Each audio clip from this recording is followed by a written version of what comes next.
¿Ya? Bueno, yo lo que les voy a tratar hoy día, el día de hoy es lo que es síndrome emético, lo que es vómitos en la edad pediátrica, ¿ya? Primero hay que definir bien qué son vómitos, qué es una náusea, qué es la regurgitación y qué es la rumiación, ¿no es cierto? En cuanto a vómito, su definición es la expulsión forzada del contenido gástrico y de las porciones altas del duodeno. O sea, no es solo del contenido gástrico, es también de las porciones altas del duodeno y que va a producirse debido a una contracción brusca de la musculatura abdominal. ¿A qué denominamos náuseas? Náuseas es la sensación desagradable de vómito inminente, es el deseo de vomitar acompañado de síntomas vegetativos como palidez, diaforesis, etcétera, ¿no? Es una sensación más que nada.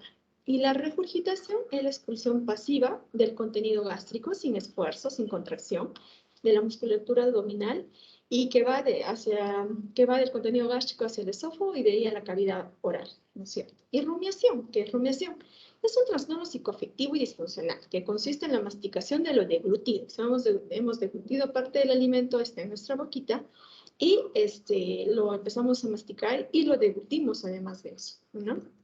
Y se produce tras un aumento voluntario que aumentamos la presión abdominal y se produce generalmente al poco tiempo de haber comido. Listo. En cuanto a la fisiopatología del vómito, ya, esto es lo interesante y lo bonito, ¿ya? Nuestros centros del vómito están ubicados en la formación reticular ascendente del bulbo raquídeo. Es esta parte de acá. ¿Miran mi cursor? Ah, no, creo que no. Ahora sí, miran. Sí, sí se ve. Sí se ve mi cursor. Ya. Esta es la formación reticular ascendente del bulbo raquídeo, ¿ya?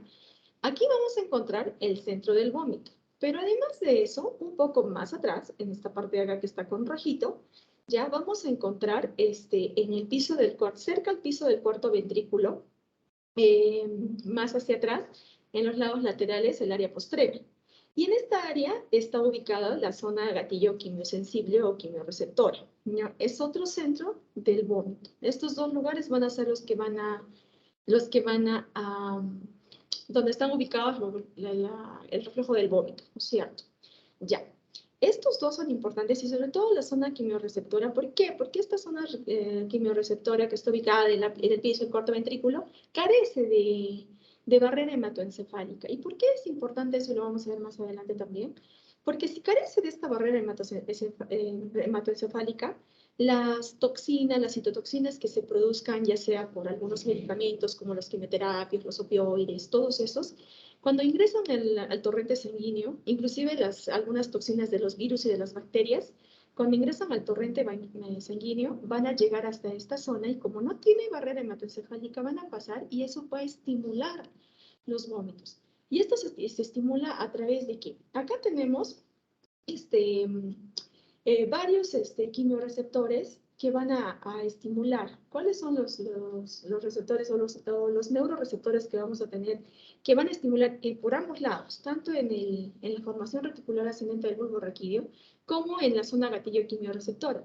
Vamos a tener los neuroreceptores dopaminérgicos, que son los de 1, histaminérgicos, serotoninérgicos, muscarínicos y los receptores de opioides, ¿no? Y en ambos lados tenemos esos tipos de receptores que se van a producir y en ambos lados vamos a ver que después vamos a tener estimulantes de estos quimioreceptores que van a producir o van a desencadenar el reflejo del vómito. ¿Ya? ¿Qué puede estimular el reflejo del vómito? A ver, pensamos. Estímulos sensoriales. Por ejemplo, olores feos, imágenes feas, llorar, el llanto, llorar, los niños pequeñitos que lloran y lloran, dolores que van a alterar las funciones, ¿qué tal? Buenas tardes. Las funciones superiores y eso van a estimular otros centros superiores que van a producir los vómitos. Otros centros superiores que también se van a estimular. Hola, Estefania. Aprovecho, Stephanie. Otros receptores que también se van a estimular son los centros superiores son el miedo, temores, y que también van a estimular también las meninges, ¿ya? Y las meninges, por ejemplo, las meningitis, también tienen receptores que van a producir, por eso es cuando tenemos meningitis ahí dentro de la criada, los vómitos, ¿ya? Ahora, ¿Qué otras cosas se puede estimular o qué otros estímulos tenemos? Los cinetóxicos. ¿Cuáles son las cinetosis, por ejemplo? Es cuando tenemos, cuando hay muchos movimientos y nuestro cuerpo no reacciona bien al movimiento, y ahí vamos a tener receptores en el cerebro muscarínicos de tipo 1, que cuando el paciente se marea o se mueve mucho, también va a, a estimular el vómito. ¿Y dónde se produce esto? Porque esto se produce acá en el sistema vestibular. Se produce en el ganglio vestibular, que corresponde al octavo par, y que vamos a ver que tiene receptores histaminérgicos, que va a recolectar toda esa información de los movimientos anormales que tiene y de la cóclea, que manda de la cóclea, toda esa información la recolecta y va a producir el mareo o los vómitos, ya también en esta zona de aquí. Listo. A ver, ¿qué más tenemos sobre los vómitos? Bueno, en cuanto a la zona gatillo quimiorreceptora, como dijimos, no tiene la barrera hematoencefálica, y lo que explicamos que cualquier citotóxico puede pasar. Ahí están las toxinas, las infecciones bacterianas virales que pueden producir toxinas, dosis altas de medicamentos, ¿ya? Y bueno, en el estómago, vamos a ver acá, en esta parte de acá, vamos a ver que también tenemos algunas células, en este caso son las células enterocromafines, que cualquier irritante, ¿ya? Cualquier irritante, por ejemplo, cualquier fármaco, infección gastrointestinal, todo eso también va a irritar y va a producir que se liberen algunas serotoninas, ¿ya? Y esos son los quimiorreceptores serotoninérgicos y vamos a ver que también va a haber estímulos. Entonces, si se dan cuenta, en todas partes de nuestro organismo tenemos receptores para estos neurotransmisores y que van a desencadenar los vómitos. ¿Ya? Y por eso es de que vamos a ver que inclusive cuando ingerimos un alimento, si por ejemplo nos queremos envenenar, ¿ya? Consumimos un alimento, también tenemos receptores en la faringe, nasofaringe, en la tráquea, y si probamos ese sabor de querernos envenenar, vamos a producirnos náuseas, vamos a producirnos va a producir las ganas de vomitar y vamos a poder llegar a vomitar. Hasta nuestro cuerpo nos defiende, ¿no? Te vas a envenenar, ya, pruebas la sustancia y te va a producir vómitos o náuseas, ¿no? Ya, después, ¿qué más tenemos que ver? ¿Por qué se produce el reflejo del vómito? Es que por la estimulación de todos esos neuroreceptores y que vamos a ver que vamos a encontrar en todo lado. Y es importante saber, ¿por qué? Porque según el neuroreceptor que se estimula, va a ser el tratamiento. Y vamos a verlo más adelante, porque ahora es tan controversial dar dimedrinato a los síndromes eméticos, a los bebés que vienen vomitando, vomitando. ¿Por qué es tan controversial darles el dimedrinato? ¿Ya? Más o menos para que tengan una orientación y veamos, dijimos que las toxinas, van a ser prácticamente captadas por la zona gatillo quimiorreceptora, Stephanie me distrae. Vamos a ver que ahí es donde se produce el estímulo y vamos a ver que por eso se produce el vómito. Ya, ahora, el dimedrinato va a servir cuando estemos mareados por movimientos, por cinetosis. No va a servir cuando sea una alteración cuando se produzca por una toxina. Por eso es de que las infecciones virales no debemos dar dimedrinato, porque el vómito en las infecciones virales o inclusive en las bacterianas es por toxinas, no es por cinetosis, que es la alteración del movimiento, que nos mareemos, está bien. El dimedrinato sirve cuando vamos a viajar, ya está. Cuando nos mareamos en el carro, ahí sirve, porque es por cinetosis y los receptores que están alterados en esta patología son los anti-H1 o los histaminérgicos. Y, por ejemplo, para lo que son las toxinas, ¿qué se está usando? Y seguro ya lo han escuchado, es el ondansetron, ¿no? Es para lo que sirve para las toxinas, que es los vómitos producidos por algunas infecciones. A ver, sigamos avanzando. Ya, en cuanto a las fases del vómito, tenemos 3 fases. Fase de preyección, que se produce relajación gástrica y retroperistalsis. Eso que son movimientos anti y retroperistálticos. Esa es la fase de eyección. Fase de arcada, es una contracción rítmica de la vía respiratoria a través de la glotis, la pared abdominal, el diafragma y la musculatura intercostales. Es la fase de esfuerzo sin eliminación todavía del contenido gástrico. Y la fase de eyección es ya la expulsión del contenido gástrico, que hay una contracción intensa de la musculatura y con relajación del esfínter esofágico. Listo. Ahora hablemos lo que es el síndrome emético. El síndrome emético Es un síntoma, ahora sí hablando ya como un síndrome, es un síntoma inespecífico, ya que podemos hacernos pensar en varias enfermedades, ¿ya? Las principales van a ser diarreas e infecciones, o sea, las más frecuentes, ¿no? Diarreas e infecciones gastrointestinales, listo. La edad tiene un valor muy importante porque es orientativo, nos sirve para orientarnos en dónde podríamos estar el problema.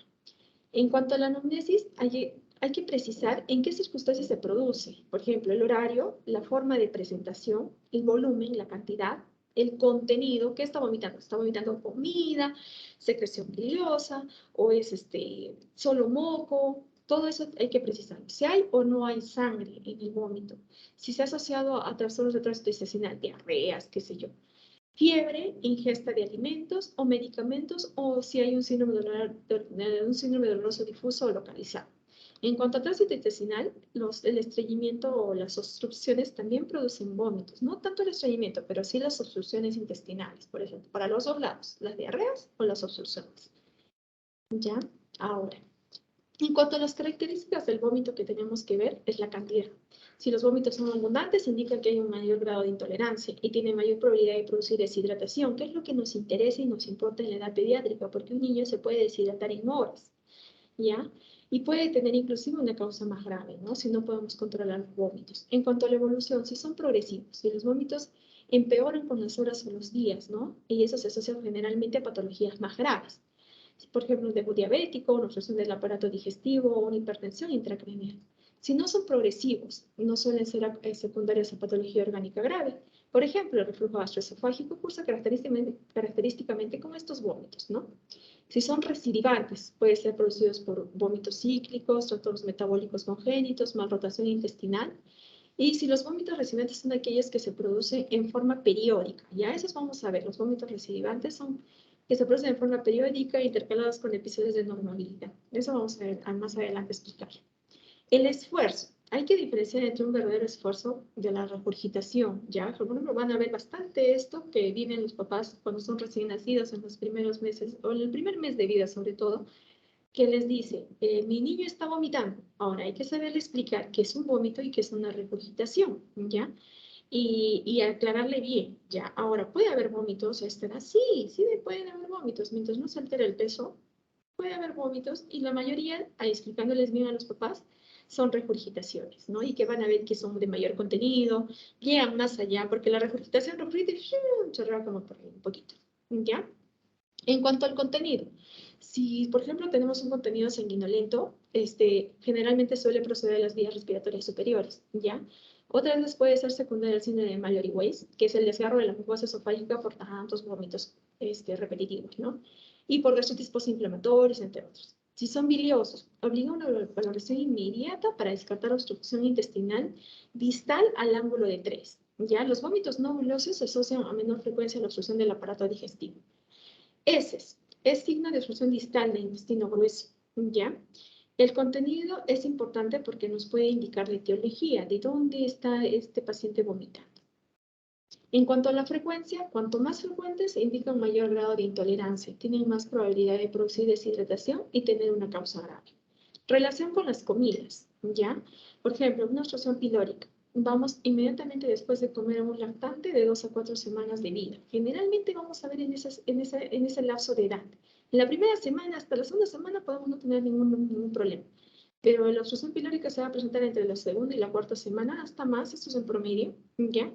Y vamos a ver que puede ser, y también otras causas que vomiten, reducción de las comidas, puede ser intolerancia o alergias, vómitos que se producen postprandiales después de la comida y que surgen después de introducir un alimento nuevo. Técnica de alimentación. Hay que averiguar la cantidad diaria de líquidos, la forma de preparación y la técnica de nutrición de los biberones, porque también esta puede ser una causa. Hay papás que vienen y que dicen, no, mi niño vomita o vomita, al final te dicen vomita después de cada vez que le doy de comer. ¿Y cuánto le da? Y ahí nos damos cuenta, la ganancia de peso es mucha. ¿Ya? Y lo más probable es de que la mamá diga, sí, sí toma bastante leche y quiere seguir y seguir y seguir tomando, porque es como una ansiedad que tienen los bebés, ¿no? Y que ellos no es que hayan aprendido, ellos nacen con ese reflejo de la succión. Y ahí tenemos que averiguar todo eso. Después, En cuanto a la etiología, es según las edades pediátricas. Acá hay un cuadrito donde le describe más o menos qué podemos encontrar según la edad, ¿ya?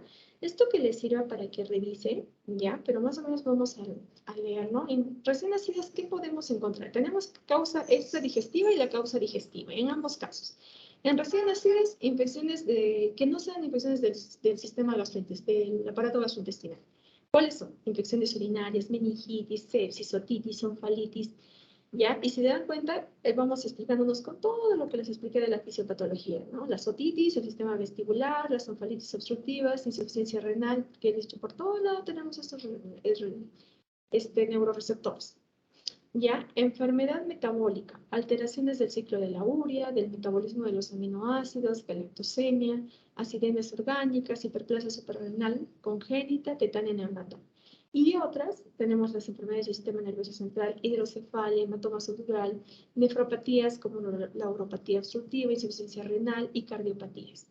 En cuanto a la causa digestiva, en la edad neonatal, vamos a encontrar que no tengamos datos de obstrucción, mala técnica alimentaria, reflujo gastroesofágico, enterocolitis necrotizante, alergia a la proteína de leche de vaca y gastroenteritis, ¿no? Agudas.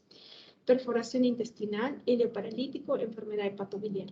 Con datos de obstrucción, que podemos ver estenosis, atresis intestinales, malrotación, duplicidad intestinal, páncreas anular, tapón o hilo meconial, enfermedad de Hirschsprung, ano perforado, vólvulo, hernia encarcerada, entre otros. En cuanto a lo que es la edad lactante, en los lactantes, a partir de los 28 días, ¿qué podemos encontrar? Infecciones que no sean del aparato gastrointestinal, igual, lo que es las otitis, ya, lo que es las infecciones urinarias, meningitis, sepsis, neumonía, tosferina. ¿Y la tosferina por qué? Por el esfuerzo que produce tanto toser. Hepatitis. Entre otras tenemos las enfermedades del sistema nervioso central, como la hidrocefalia, los tumores, la nefropatía, las metabolopatías, como insuficiencia suprarrenal, acidosis metabólica, errores innatos del metabolismo, intolerancia hereditaria a la fructosa, por ejemplo, es el que más nos da vómitos junto a la galactosemia. Alteración del ciclo de urea menos frecuentes, acidemias orgánicas. Cardiopatías, sobredosificación en los fármacos, eso es muy importante. ¿Y cuáles son generalmente los que pueden producir los vómitos si nos pasamos a la dosis? La teofilina, digoxina, hierro, vitamina A o D. Y también vamos a encontrar vómitos en la torsión testicular o de Vario, síndrome de Munchausen, ¿no es cierto? Y en cuanto a las causas digestivas, si no tenemos datos de exclusión, las diarreas, las GECAS, los reflujos gastroesofágicos, la alergia a la proteína de leche de vaca, hepatitis, aerofagia, errores dietéticos, enfermedad hepatobiliar. Con datos de obstrucción vamos a encontrar la estenosis de la hipertrofia de píloro, invaginación, malrotación, vólvulo, divertículo de Meckel, duplicidad intestinal, enfermedad de Hirschsprung, hernia encarcerada, cuerpos extraños, ascaris y la pseudoobstrucción intestinal. ¿Ya? Todas esas son las causas más frecuentes en esas edades. En el niño preescolar y en el escolar vamos a tener infecciones que no se produzcan en el aparato gastrointestinal, igual a las mencionadas anteriormente, solo que aumentamos acá la faringitis estreptocócica. Entre las otras enfermedades que ya vamos a ver acá, vamos a ver la tos. Ya acá ya aparece la tos y que generalmente se va a deber por asma, infecciones, cuerpo extraño, ya las neurológicas, tumores, edema cerebral, hemorragia intracraneal, hemorragia subdural, migrañas. Es muy frecuente esta edad encontrar las migrañas con vómitos. Malfunción de la válvula de dilatación ventriculoperitoneal, los pacientes que se han operado y porten estas válvulas, las que son los renales, insuficiencias renales, metabólicas, cetoacidosis diabética, insuficiencia renal, tóxicos y fármacos, digoxina, hierro, teofilina y otras veces el síndrome de Munchausen, ¿no? Si no tenemos datos de obstrucción gastrointestinal, las GECAS, las gastroenterocolitis agudas, las apendicitis, hepatitis, pancreatitis, dispepsia funcional, el ERG, vómitos cíclicos, enfermedad péptica, esofagitis, eosinofilis, eosinofílica, enfermedad hepatobiliar, con datos de obstrucción, cuerpos extraños, hematoma duodenal, bulbo, duplicidad intestinal, invaginación, divertículo de Meckel, enfermedad de Hirschsprung, hernia encarcelada, adherencias, pseudoobstrucción intestinal, gastroparesia. Y en los adolescentes, las infecciones no gastrointestinales, faringitis estreptocócica. Ya ven, ya aleja todo lo demás ya en los adolescentes. Ya, infecciones urinarias es un adolescente poco frecuente que tenga vómitos, bien poco. Entre otros, la tos. Esto sí, por tanto, toser, el asma, infección en los cuerpos extraños, el embarazo, la bulimia, psicógenos, neurológicos, tumores, hemorragia intracraneal, cetosis diabética y crisis suprarrenal. Si no tenemos datos de obstrucción, vamos a ver la JECA. Está siempre, la JECA va a estar en toditos. Esta puede ser una pregunta, por ejemplo, chicos. En JECA siempre hay apendicitis, hepatitis, pancreatitis, displasia funcional, alergia, enfermedad péptica, esofagitis, eosinofílica, enfermedad hepatobiliar y con datos de opción, válvula y malrotación, hernia encarcerada. ¿Ya? Estos son casi la mayoría de las causas. Voy a desarrollar poquitas para que las más importantes más que todo, ¿no? Por ejemplo, en el recién nacido, generalmente tenemos los vómitos transitorios, pueden ser malformaciones anatómicas y todo lo que curse con aumento de la presión intracraniana como la hidrocefalia. El vómito puede ser una manifestación de cuadros sépticos, bacterias graves. Eso es todo lo que tenemos que examinar en un recién nacido, ¿ya? Después, sí, sí. En menores de 3 semanas, ¿ya? Situaciones fisiológicas, ¿qué vamos a encontrar? Como deglución de líquido amniótico, ¿ya? Puede presentar vómitos después del nacimiento, sobre todo si ha sufrido sufrimiento fetal. Generalmente los bebés cuando degluten o se aspiran, cuando degluten más que todo, porque no aspiración, no, cuando degluten el líquido meconial o inclusive hasta sangrecita, pueden presentar después del nacimiento, horas después, vómitos, vómitos, vómitos. Les hacemos un lavado gástrico y se quedan tranquilos, ¿ya? Otros problemas frecuentes que podemos encontrar son los errores en la alimentación. El lacta en exceso o no tolera la fórmula. Si la vomita y la vomita la fórmula, ¿ya? En cuanto a anomalías obstructivas anatómicas, tenemos la atresia esofágica, duodenal, malrotaciones, entre otras. Reflujo gastroesofágico es fisiológico hasta los 3 meses y siempre tienen que aclarar las papás. Sí, va a tener como que sus regurgitaciones o sus vómitos hasta los 3 meses. Mientras no altere el peso del paciente y hay una adecuada ganancia, estamos bien. Porque si empieza a vomitar todo, sí vamos a ver que va a haber una repercusión en la ganancia de peso y de talla, ¿no? Y anomalías metabólicas como acidemias orgánicas, galactosemia, etc. Entre las 3 semanas y los 4 añitos, ¿cuál es lo más frecuente que vamos a encontrar? Mira, acá la estenosis hipertrófica de pílora. Ya, esa es la más frecuente, que empieza a vomitar. Si demoramos mucho en hacer el diagnóstico, vamos a ver una alteración en el peso y la ganancia de peso ideal. Invaginación intestinal, eso lo vamos a ver un poquito más. Hernia encarcerada. A los 3 años es más frecuente la apendicitis. De ahí en adelante la apendicitis. Y también debemos considerar enfermedades neurológicas, renales y metabólicas. En niños mayores de 4 añitos, los problemas infecciosos están en la cabeza, ¿ya? Y en la adolescencia, trastornos de la conducta alimentaria, es lo que es más frecuente en esas edades. Y ahora, ¿cómo tenemos que ver los diagnósticos diferenciales? Causas graves de vómitos en la infancia, ya tenemos patología abdominal quirúrgica, la no quirúrgica, hipertensión e infección intracraneal, sepsis y trastornos metabólicos graves. Tenemos que diferenciar todos esos de los vómitos, hacer nuestro diagnóstico diferencial para así empezarnos a orientar, ¿ya? Entre las patologías más frecuentes tenemos el reflujo gastroesofágico. Ya es muy frecuente que lo encontremos, es normal hasta todo el primer trimestre de vida. Lo podemos encontrar posteriormente, ya es menos frecuente, pero no es todavía mal, no es algo patológico, ¿no? A menos que sea muy frecuente. Y como se comentó, es la eliminación del contenido gástrico sin esfuerzos y no va a preceder ni náuseas ni vómitos. Eso es lo que hay que estar explicando y aclarando bien a los pacientes. Hay de dos tipos, la no complicada, la más frecuente, es explicación de la inmadurez de la porción cardioyatal del esfínter, no tiene repercusión clínica, ¿ya? El diagnóstico es clínico, solo con el relato, la anamnesis y el examen.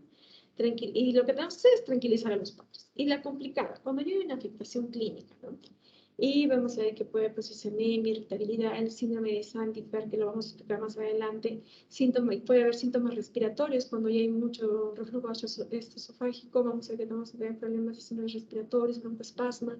Vamos a tener continuamente procesos bronquiales, síndrome de obstrucción bronquial a repetición. ¿Ya? El diagnóstico de este reflujo patológico se hace con pH-metría de 24 horas. El tratamiento es higiénico postural, cabecera 30 a 45 grados para evitar la aspiración, usar procinéticos anti-H2, inhibidores de bomba de potasio y más raramente se utiliza una cirugía. Y si persiste y afecta el estado nutricional de forma importante, o sea, ¿cuándo se utiliza o se opera? Cuando persiste y afecta el estado nutricional de forma importante. El síndrome de Sandifer es un trastorno neuroconductual con movimientos de hiperextensión del cuellito, cabeza y tronco con rotación de la cabecita. Es bien característico. Generalmente se presenta durante o inmediatamente después de la ingesta de alimentos y cesa durante el sueño y es secundaria de enfermedad por reflujo gastroesofágico. Por eso lo puse para que aclaráramos que era el sí. En cuanto a los vómitos y la patología abdominal quirúrgica, ya esta les paso el resumen para que veamos en las edades que podemos encontrar, ya, y para desarrollar estenosis hipertrófica de píloro, porque esto es frecuente, lo van a encontrar frecuentemente. Ya, vamos a ver que inicia entre las 3 y las 4 semanas, es más frecuente en el sexo masculino, y generalmente se produce poco después de lactar. El contenido generalmente es lácteo, no es bilioso, no, y luego de lo cual de que termine de regurgitar o de vomitar el paciente, va a tener nuevamente hambre, va a querer volver a lactar. Ya puede producir alteraciones electrolíticas como alcalosis hipoclorémica, ¿ya? La evolución puede ser en semanas y vamos a ver, cuando pasa mucho tiempo ya va a haber un estancamiento ponderal. En cuanto al examen físico, el abdomen vamos a encontrarlo distendido, vamos a ver ondas peristálticas que se pueden ver. Es poco frecuente que se pueda llegar a ver esto, no es usual, yo no lo llegué a ver a pesar de haber tenido hipertrofia de píloro, paciente con hipertrofia de píloro, pero no llegamos a ver las ondas peristálticas porque se deben ver a través de la pared abdominal. El diagnóstico clínico es clínico y ecográfico, ¿no? En lo que es ecográfico se va a ver esta imagen de acá, ¿ya? Y que le llaman el signo del oliva, que se ve como una masa del tamaño de una aceitunita. Si se nota, ¿ya? Es duro y móvil y no es doloroso. Y acá, miren, acá esto es lo que la patología o la alteración que se produce. Y tenemos que preguntar siempre antecedentes familiares, porque es bien importante, ¿ya? En cuanto a la invaginación intestinal, que es otra de las patologías frecuentes, vamos a ver de que el dolor abdominal es agudo. De un momento a otro es intermitente, seguido de vómitos biliosos o no. Hay una palidez e hipotonía marcada. Las heces van a ser sanguinolentas. Ahí acuérdense de las heces con característica de jalea de grosella.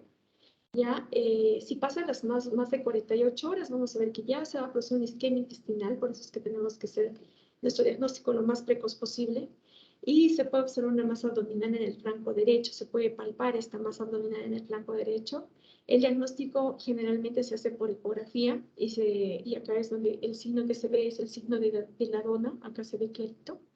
¿Ya? ¿Y qué se produce? Se produce la invaginación, o sea, una asa intestinal se introduce dentro de la otra y eso se va a producir sobre todo en la zona ileocecal. Acá está el apéndice, por eso en el lado derecho, es la masa del lado derecho. ¿Y con qué diagnóstico nos podría confundir? Con apendicitis, pero ya vemos que esa sobreposición como jalea de grosella ya nos aleja de la apendicitis. Ahora, hablando de apendicitis, es otra de las patologías que produce vómitos. Es caracterizado por dolor abdominal que inicia en epigastro a las 6 horas, está en cuadrante inferior derecho. Así tiene su cronología de Murphy, que ya la van a ver más adelante. ¿Ya? Y generalmente se acompaña con vómitos, fiebre. Es poco probable que tenga deposiciones líquidas, pero no imposible. ¿Ya? Al examen físico vamos a ver que hay una defensa muscular, Bloomberg positivo, McNulman positivo. En el hemograma vamos a encontrar una leucocitosis, desviación izquierda. El diagnóstico es generalmente clínico, pocas veces vamos a estar la ecografía y rara vez la tomografía. Las apéndices retrosecales o ascendentes son las que sí nos podrían complicar más y para eso tenemos el punto del SN que se sitúa a 2 centímetros por encima y por detrás de la espina ilíaca anterosuperior. Ahí es el punto. ¿Ya? No hablamos más, solo cosas puntuales de cada patología. Otras patologías que pueden cursar con vómitos, patologías graves, es la hipertensión endocrinal e infección del sistema respiratorio, cuadros sépticos, trastornos metabólicos graves, colecistitis aguda y pancreatitis aguda. Vamos a hablar un poquito de la colecistitis aguda, pero que es poco frecuente en la edad pediátrica, ¿ya? En cuanto a los cuadros sépticos, vamos a ver que se produce una afectación del estado general. Hay un exantema petequial, sobre todo en los meningoceles. Hay un compromiso hemodinámico, mala perfusión periférica con taquicardia y taquipnea. y va a estar acompañado generalmente de fiebre. Y bueno, hay que reconocer también los otros signos asociados a la fiebre. La sepsis puede tener foco urinario, digestivo, porque esos son los cuadros sépticos, ¿no? La sepsis. Y puede tener varios focos, ¿ya? O sea, puede ser urinario, digestivo, intestinal, respiratorio, etc. En cuanto a los trastornos metabólicos graves que pueden producir vómitos, perdón, vamos a ver que estos cuadros afectan el estado general. Vómitos son progresivos, hay una deshidratación importante, hay una pérdida de peso, ¿ya? Y un cuadro de evolución progresiva. Cuando es progresivo, son más frecuentes en el primer mes de vida, ¿ya? Congénitos, como trastornos de ciclo de la urea, acidemias orgánicas, galactosemias, todos estos cuadros generalmente es en el primer mes de vida. Tienen buen pronóstico con un diagnóstico precoz y una adecuada dieta. Y como les dije, vamos a hablar un poquito de la colestitis aguda, que es poco frecuente en niños. El dolor abdominal se va a localizar en el hipocondrio derecho, se presenta con vómitos biliosos, fiebre, ictericia. Se puede palpar una masa dolorosa a nivel de la zona de Murphy, ya, en el hipocondrio derecho. En cuanto al laboratorio, va a haber leucocitosis y pruebas hepáticas alteradas, y el diagnóstico generalmente es ecográfico. En cuanto a las causas no graves de vómitos, ingresan con un cuadro de fiebre y vómitos en los pacientes que vienen. Vamos a ver que lo más frecuente son las gastroenteritis, ¿ya? Va a ser un cuadro de intolerancia digestivo leve, se debe buscar síntomas y signos de origen infeccioso. En gastroenteritis virales, las deposiciones son líquidas, el dolor abdominal no es tan frecuente, generalmente es muy leve, solo cuando le da el dolor tipo cólico, los retortijones ahí le duele y luego se queda tranquilo. Y el paciente puede tener un cuadro respiratorio previo si es preescolar o lactante, ¿no? Y bueno, las medidas que se deben tomar son medidas de hidratación relacionadas con la alimentación, afectación digestiva, neurológica, trastornos del comportamiento alimentario, etc. Ahora vamos a hablar un poquito de lo que son los vómitos cíclicos. Es un síndrome caracterizado por episodios de vómitos a repetición con intervalos de normalidad. Según los criterios de Roma, se incluyen dos indispensables para su diagnóstico. ¿Cuáles son esos dos criterios? 2 o más periodos de náuseas intensas o vómitos continuos o arcadas de horas o días de duración. Y el restablecimiento del estado de salud durante las semanas y meses. Eso es cómo hacemos el diagnóstico con los criterios de Roma. Estos son los demás criterios diagnósticos que podemos tener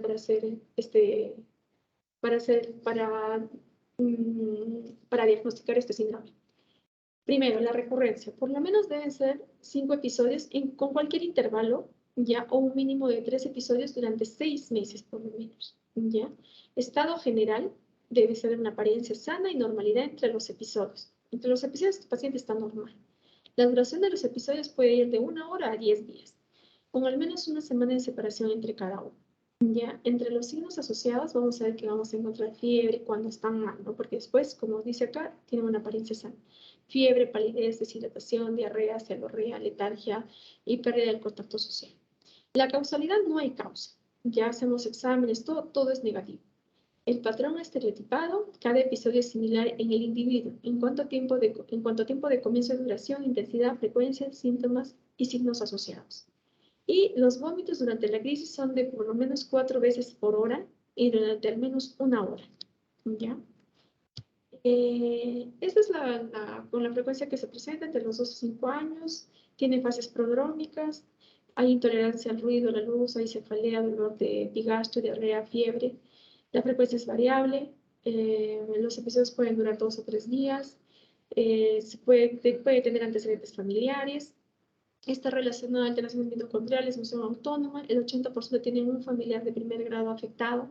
Se conoce que estos vómitos cíclicos como una migraña abdominal, así se conocen, también se le llama así a estos vómitos cíclicos, y muchos presentan migraña años más tarde, ¿no? Y hay disfunción autonómica simpática. Ahora, para hacer los procedimientos que debemos tener cuando estamos frente a un niño que vomita, ¿qué tenemos que tener en cuenta?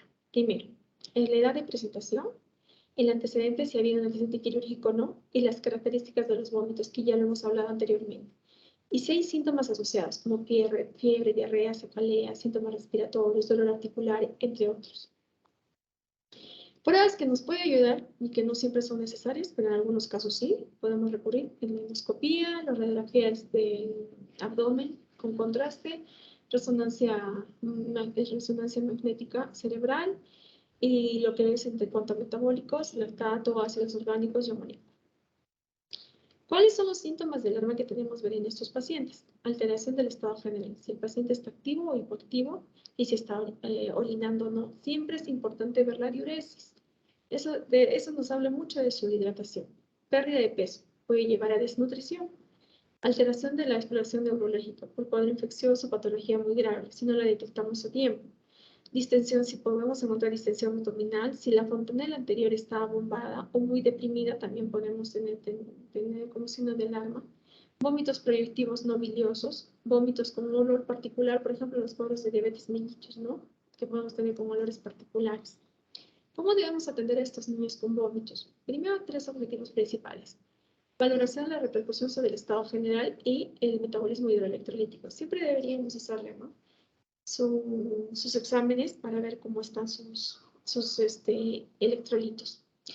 Establecer un diagnóstico etiológico, ¿no? ¿Cuál es la causa de los vómitos? ¿Ya? Podemos utilizar solo nuestro cuadro clínico, nuestra clínica, laboratorio o hasta imágenes. Y si no se tiene la causa clara, no se debe indicar antiemético hasta seguir examinando, estudiándolo al paciente. Investigar antecedentes prenatales y familiares nos puede indicar a diagnósticos como metabolopatías y anomalías congénitas. En cuanto al manejo y tratamiento, lo más importante es hidratar. Ya tenemos que hidratar a nuestro paciente. ¿Ya? Ay, no, no es. Ya, este es. Tenemos que hidratar a nuestro paciente, es lo más importante. ¿Ya? Tenemos un paciente que viene vomitando, lo primero que tenemos que ver es su estado de hidratación. Si el paciente no está muy deshidratado, es una deshidratación leve, plan A, ¿no es cierto? Eso ya lo hemos revisado. Lo que es el plan A es sales de rehidratación vía oral. Hasta el plan B es sales de rehidratación vía oral, ¿no es cierto? Ya. ¿Y cuándo vamos a hacer o usar medicación? ¿Ya? Cuando ya no podemos resolver, a pesar de que es muy controversial el uso de los antieméticos, sí, algunas veces vamos a tener que utilizarlos, pero tenemos que saber por qué es tan controversial usar el dimidrinato. Porque como les dije, esto nos sirve para la cinetosis, no nos sirve para vómitos por infecciones virales, infecciones bacterianas, no nos sirve para eso. Nos sirve para cuando la causa es una cinetosis, mareos que están viajando, cosas así. Y en donde actúa los anti-H1, ¿no es cierto? Es un antihistamínico y anticolinérgico, es un antivertiginoso y antiemético activo por vía oral y parenteral, pero no sirve para la cinetosis. En cambio, el ondansetron sí es un antiserotoninérgico y sí nos va a servir para los casos que tengamos vómitos por citotoxinas o por toxinas, ¿no es cierto? En el caso de que, por ejemplo, los quimioterápicos, los medicamentos, las drogas que puedan pasar la barrera hematoencefálica y produzcan vómitos, eh, dosis altas de medicación y también en las toxinas producidas por los virus y por las bacterias. En esos casos también nos va a servir el ondansetron. Por eso es de que ahora se está estudiando mucho y que cuando tengamos pacientes con vómitos y que no los podemos controlar con hidratación, el medicamento que sería de elección en este caso es el ondansetron, no el dimidrinato. Pero ¿qué pasa? Nosotros no usamos el dimidrinato porque lo usamos bastante, les soy sincera. Y más que todo nos sirve como un sedante porque lo duerme. Ya lo duerme, lo calma, deja de vomitar y ya pues, mientras lo están hidratando, porque generalmente les ponemos con hidratación, el paciente se recupera, pero no se recupera o deja de vomitar por el dimedrinato, sino más porque ya lo hemos hidratado en ese tiempo que se durmió y pues dejó de llorar, que también como hemos revisado puede producir vómitos, ¿no?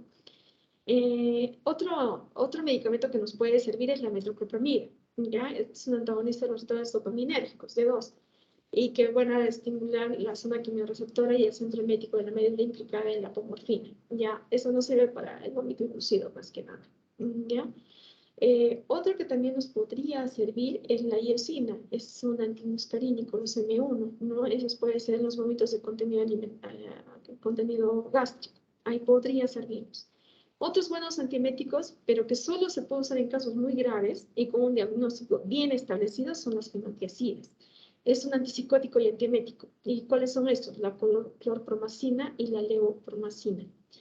Otros son las butiferonas, que son antipsicóticos típicos o neurolépticos, como por ejemplo tenemos el haloperidol. Y bueno, el tratamiento básico es tratar la etiología del vómito, en el caso que sean por diarrea, por infecciones urinarias, por eso, ¿no? El uso de los antieméticos es, como les dije, es controversial hasta ahora. Lo principal, como se ha dicho, es hidratar al paciente y tratar la causa del vómito, no los vómitos, ya la etiología. Y por eso y siempre hay que descartar que sea una patología grave, ¿no? Siempre que venga el paciente tenemos que examinarlo primero, revisarlo bien y ver que no sea algo grave, ¿no? Que nos diga está con diarrea, ya de frente, una hidratación sin revisarlo. Siempre debemos revisar a nuestros pequeñitos, vigilar, hacerle un buen examen físico, que eso nos va a ayudar bastante, y la anamnesis, que es importante. Ya, bueno, chicos, esto, preguntas. Pedro, Karen, Andrea, Luis, Roy, hay 25 más. Preguntas, chicos, sobre lo que es vómito.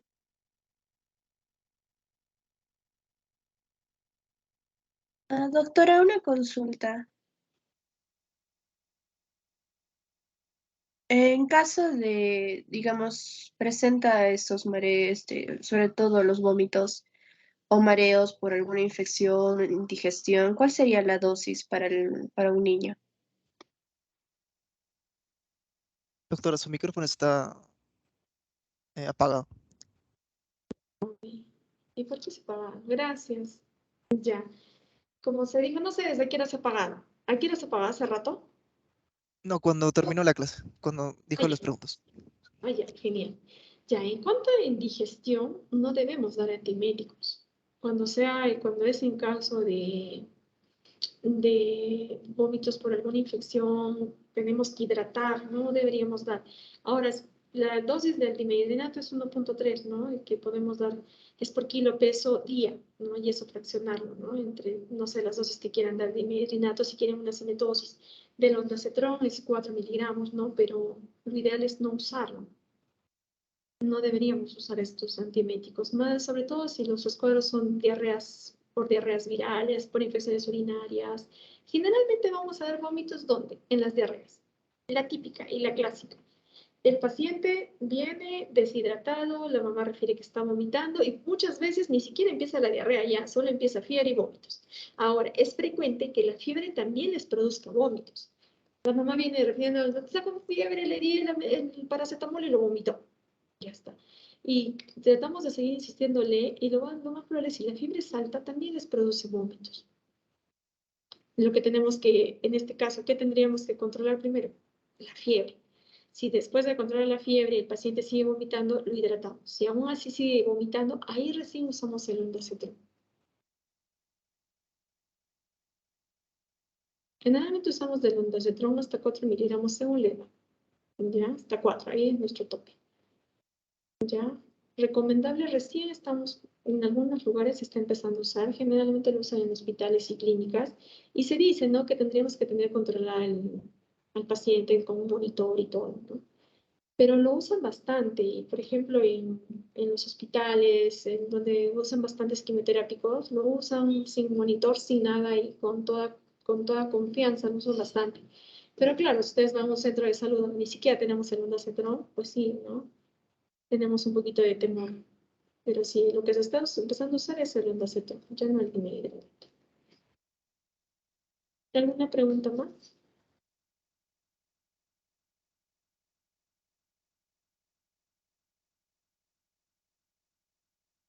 Chicos, ¿alguna Me pregunta más? parece que ya no hay más preguntas, doctora. Creo que su siguiente clase empieza a las 3:15. ¿O a qué hora empieza su siguiente clase?